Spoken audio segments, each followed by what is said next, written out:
Hi friends, welcome back to my channel Ajay talk. So दोस्तों, आपको पता ही होगा कि प्रीपेड टास्क स्कैम के बारे में मैं काफी दिनों से वीडियोस बना रहा हूं, लोगों को अवेयर करने की कोशिश कर रहा हूं। जो अलग अलग तरीके वो लोग अपनाते हैं उसको भी मैं समय समय पर आपके सामने लेकर के आता हूं। तो उससे जुड़ी एक बड़ी खबर आ रही है और ये खबर आ रही है दिल्ली से, जहां पर दिल्ली पुलिस ने, दिल्ली की जो साइबर सेल है, उसने 5 ऐसे साइबर अपराधियों को गिरफ्तार किया है जिनके तार दुबई और फिलीपींस में बैठे हुए अंतरराष्ट्रीय गिरोह से जुड़े हुए हैं। और इन 5 लोगों को गिरफ्तार करने के बाद पुलिस ने इनके पास से लगभग 1.25 करोड़ रुपए इनके अकाउंट से बरामद किए हैं और साथ ही 25 अलग अलग बैंक अकाउंट्स के बारे में भी जानकारी हासिल हुई। तो पूरी खबर इस तरह से है कि दिल्ली पुलिस ने 5 अपराधियों, विवेक कुमार सिंह 33 साल, मनीष कुमार 23 साल, सुहेल अकरम जिसे कि सैयद अहमद भी कहते हैं, उसने दरअसल फर्जी दस्तावेजों के आधार पर अपना नाम बदल लिया है। उसकी उम्र 32 साल है। गौरव शर्मा 23 साल और बलराम 32 साल को गिरफ्तार किया है। तो इन 5 अपराधियों को गिरफ्तार किया है और इन पर आरोप है कि इन लोगों ने जो है अलग अलग फर्जी बैंक अकाउंट्स, अलग अलग फर्जी कंपनियां, शेल कंपनियां खोल रखी हैं दिल्ली और एनसीआर रीजन में, और उसके द्वारा ये साइबर ठगी में पूरी तरह से इन्वॉल्व है। यानी कि जो साइबर ठगी विदेश में बैठे हुए लोग करते हैं उसमें इन बैंक अकाउंट्स का इस्तेमाल किया जाता है, जो बैंक अकाउंट्स ये लोग उनको प्रोवाइड करते हैं। तो ये मामला सामने कैसे आया? सामने ऐसे आया कि 6 जून को आशीष अग्रवाल जी हैं, उन्होंने साइबर क्राइम में जाकर के एक रिपोर्ट दर्ज कराई। उन्होंने बताया कि उनके साथ एक साइबर ठगी हो गई है। और तरीका क्या था? तरीका वही प्रीपेड टास्क स्कैम, जहां पर शुरुआत में आपको कुछ रिटर्न दिया जाता है। ऐसा ही आशीष जी के साथ भी किया गया। उनको शुरुआत में 1000 रुपए इन्वेस्ट करने के लिए कहा, उसके एवज में उनको 1100 रुपए मिले, फिर उनको 10,000 रुपए करने के लिए कहा और बताया कि 12,000 मिलेंगे। इस तरह से अलग अलग रकम उनसे इन्वेस्ट कराई गई और कब तक? 30 लाख रुपए तक। जी हां, तो 30 लाख रुपए उनके ठगे गए इस पूरे स्कैम में। उन्होंने साइबर क्राइम में जाकर के रिपोर्ट दर्ज कराई और उसके बाद छानबीन शुरू हुई। छानबीन शुरू करने के बाद पता चला कि ये जो टोटल 30 लाख रुपए थे, ये अलग अलग शहरों और अलग अलग बैंकों के 25 खातों में गए थे। उसके बाद उन 25 खातों से भी इसको फर्दर दूसरे अकाउंट्स में ट्रांसफर कर दिया था। तो पुलिस ने जांच शुरू की। तो सबसे पहले तो वो जितने बैंक अकाउंट्स हैं उनको जो खंगाला गया, उनमें जो मोबाइल नंबर उनको खुलवाते समय दिए गए, उन सभी के कॉल डिटेल्स रिकॉर्ड निकाले गए। निकालने के बाद एक कंपनी एयर स्काई, जिसका पता चला, जो कि दिल्ली के नांगलोई इलाके में रजिस्टर्ड थी और ये एक नकली कंपनी थी। पुलिस वहां पहुंची, प्रेमाइसेस पे गई तो पता चला कि उस प्रेमाइसेस पे 11 और फर्जी कंपनियां रजिस्टर कराई गई थी। और इसका जो जिम्मेदार था, उसका जो निदेशक था, वो था सुहेल अकरम, जिसको कि पुलिस ने 18 सितंबर को मालवीय नगर से गिरफ्तार कर लिया। तो सुहेल अकरम कौन था? वो क्या करता था कि फर्जी बैंक अकाउंट्स खुलवाता था, फर्जी कंपनियां खुलवाता था। ऐसे जो परिसर हैं दिल्ली एनसीआर में, उनको वो किराए पर लेता था। आमतौर पर क्या होता है कि छोटी जगहों पर, बड़े इंटीरियर इलाकों में या दिल्ली के भी जो बाहर के इलाके हैं, वहां पर 5-10 हजार रुपए में इस तरह की प्रेमाइसेस को आप आराम से किराए पे ले सकते हैं।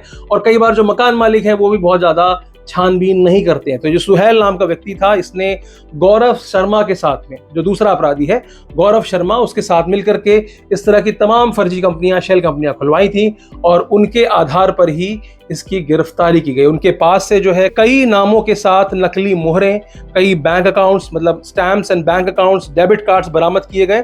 साथ में तमाम फर्जी सिम कार्ड्स, तमाम मोबाइल नंबर्स और तमाम सारे पासबुक भी उनके पास से बरामद किए गए हैं। अब मैं आपको बता देता हूं कि ये जो अपराधी थे, ये शेल कंपनियों के नाम का उपयोग करके अलग अलग बैंक्स में, और खासकर यस बैंक और आरबीएल, ठीक सुना आपने, यस बैंक और आरबीएल के बैंकों में जाकर के इन फर्जी कंपनियों के नाम से खाते खुलवाया करते थे। तो पूछताछ में जो सुहेल अकरम है, उसके निर्देश पर, उसकी निशानदेही पर बलराम नाम के एक व्यक्ति को भी गिरफ्तार किया है। ये भी इन्हीं सब चीजों में, यानी कि खातों के लेन देन में, नए खाते खुलवाना और कंपनीज के डायरेक्टर्स ढूंढना, यानी कि फर्जी लोगों को, गरीब लोगों को ये किसी कंपनी का डायरेक्टर बना देते थे, उनके नाम पर कंपनियां खोल लेते थे। तो उसमें ये लोग लगे हुए थे। सुहेल की निशानदेही पर पुलिस ने विवेक कुमार सिंह, जो कि सेक्टर 28 डीएलएफ गुड़गांव फेज 1 में रहता है, उसको भी गिरफ्तार किया और साथ में उसके साथी मनीष कुमार को भी गिरफ्तार किया।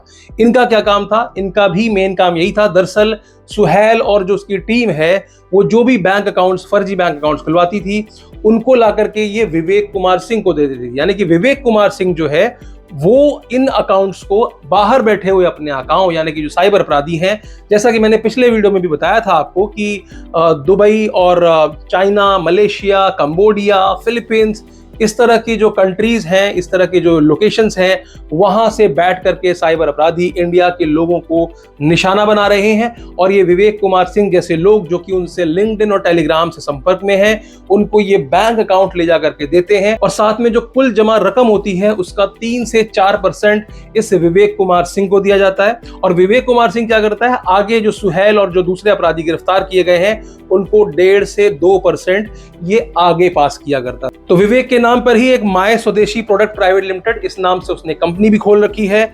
और जो दूसरा अपराधी है मनीष कुमार, वो राजस्थान के झुंझुनू का रहने वाला है।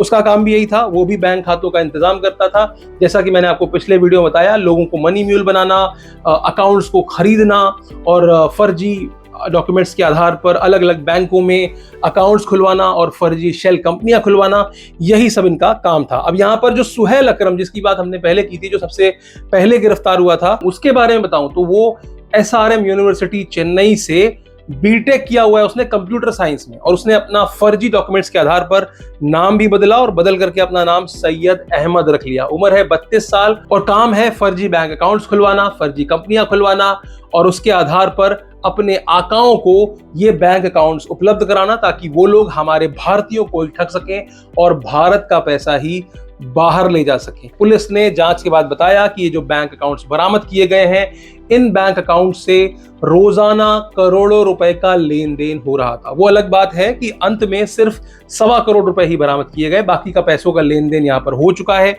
जैसा कि मैंने आपको बताया था कि क्रिप्टो के जरिए ये सारा पैसा जो होता है वो बाहर भेज दिया जाता है। साथ ही ये जो पैसे कमाते हैं उन पैसों का निवेश सट्टेबाजी और ऑनलाइन गेम्स में किया जाता है। तमाम तरह के स्कैम्स इंडिया में चल रहे हैं, आपको मैंने पहले भी आगाह किया था, चाहे वो ऑनलाइन गेमिंग हो, इन्वेस्टमेंट एप्स हो और सिग्नल देके ट्रेडिंग करने वाली ऐप वाली कंपनीज हो, इन सभी में इस तरह के पैसों के रोटेशन का इस्तेमाल किया जाता है। इस तरह के बैंक खातों का इस्तेमाल भी इन सभी स्कैम्स में किया जाता है, जो कि हमको आमतौर पर लगता है कि अरे वाह, रमी ही तो खेल रहे हैं, लूडो ही तो खेल रहे हैं या सिग्नल देके ट्रेडिंग ही तो कर रहे हैं। जैसा दिखता है वैसा होता नहीं है। ऐसी ही खबर पिछले हफ्ते भी आई थी पुणे से, जहां पर 35 लाख रुपए की ठगी का मामला था। मामला यही था, प्रीपेड टास्क स्कैम, जहां पर भी एक गिरफ्तारी की गई थी और वो एक ऑनलाइन ट्रेडर और एक पेमेंट गेटवे के ऑपरेटर को अरेस्ट किया गया था।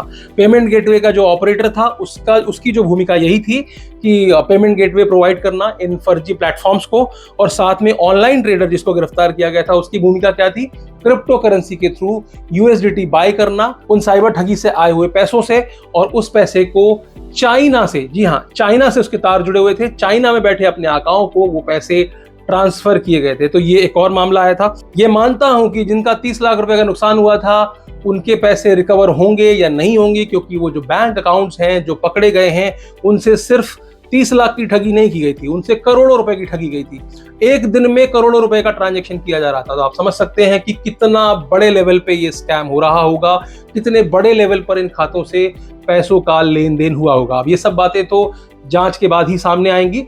और इस तरह के साइबर अपराधी जिनके बारे में मैंने आपको बताया, जिनसे कि बैंक अकाउंट और मोबाइल नंबर का जो है जुगाड़ करते हैं और उसके बाद हमारे ही देश के लोगों को ठगते हैं और उन पैसों का इस्तेमाल आतंकवादियों द्वारा हमारे देश के अगेंस्ट ही किया जाता है। आज के लिए सिर्फ इतना ही, फिर मिलेंगे किसी और वीडियो में। अगर आपको वीडियो पसंद आई हो तो लाइक कर देना, चैनल पर नए हो तो सब्सक्राइब करते हुए जरूर जाना। वीडियो में अंत तक बने रहने के लिए आपका बहुत बहुत धन्यवाद।